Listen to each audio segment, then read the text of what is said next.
Paul Gauguin, written and illustrated by Mike Venezia.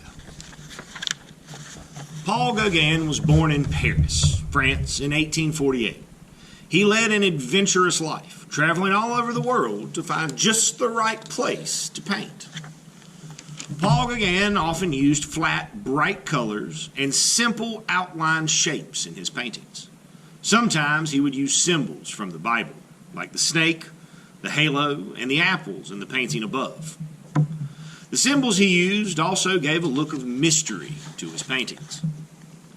Paul Gauguin is probably best known for his paintings of life on the faraway islands of the South Pacific.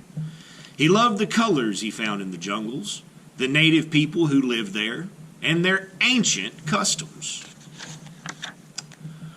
When Paul was very little, his parents decided to move from France to Peru, a country in South America where Paul's mother had relatives. Paul saw things there that he would never forget. Strange and beautiful plants, flowers, monkeys, and jungle birds were all over the place. When Paul Gauguin was a teenager, he got to see other faraway parts of the world. First, he got a job on a cargo ship. Later, he joined the French Navy. While he was a sailor, Paul learned how to box and how to duel with swords. Paul's many travels and adventures may have helped give him the imagination he would later use when he became an artist. Paul didn't decide to become an artist until he was all grown up. He had a family and an important job in Paris. Paul was a stockbroker. He made lots of money by showing people how to invest their savings wisely. Paul started painting as a hobby on Sunday afternoons with a friend he met at work. The picture on the right is one of the first paintings he did. Many of Paul Gauguin's first paintings remind people of the work done by a group of artists known as the Impressionists. Paul liked the soft colors the Impressionists used and the natural, everyday scenes they chose to paint. Paul was able to meet many of the Impressionist artists and other artists who also lived in Paris. He learned important things about painting from them.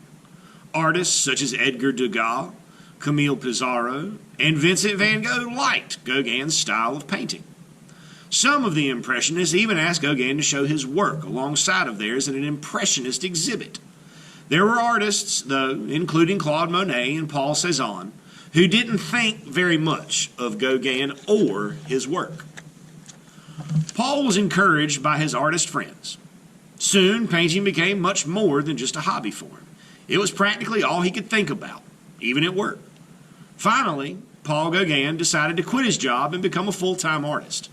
He didn't have much luck selling any of his paintings, though, and soon ran out of money. He moved his family from Paris to Copenhagen, Denmark, where they lived with his wife's family.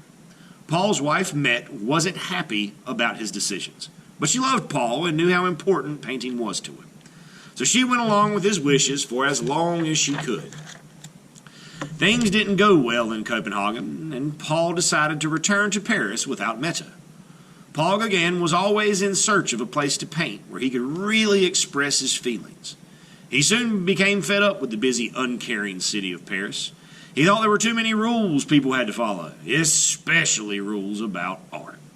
He found what he was looking for in Brittany, a part of Western France. It was there that Paul Gauguin's art really started to change. Paul liked the unusual costumes worn by the people of Brittany and the beautiful countryside he found there. Paul started painting with brighter, flatter colors. He not only painted what he saw in Brittany, but added things from his imagination. Paul's work soon became popular with many artists around Europe. They liked his new decorative style that was filled with expression. Even though Paul's paintings were well liked by his friends, he still didn't have much luck getting anyone else interested in them. He decided that to make his work better, he would have to leave France. Paul left for the South Sea island of Tahiti in 1981.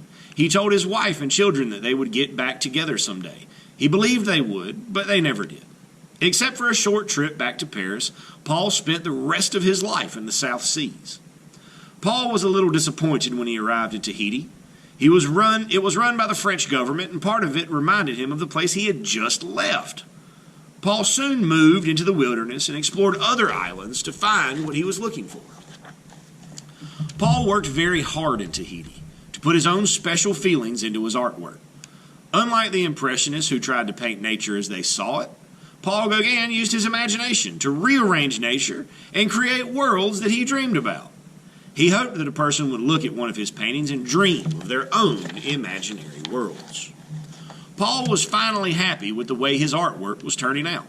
He was so excited about the painting above that he worked day and night for a whole month until it was finished.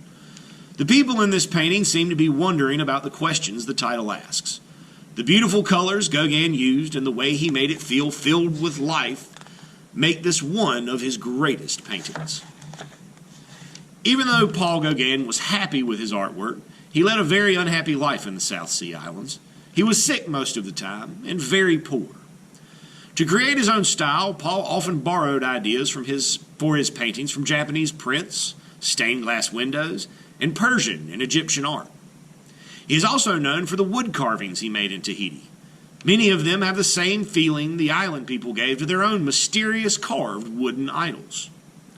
Paul Gauguin painted ideas that came from deep inside his mind. His paintings influence artists to this day. It's fun to look closely at a real Paul Gauguin painting. You can see he often painted on cloth that was used to make sacks for carrying fruits and vegetables. He used the rough, bumpy surface to give his paintings a special look.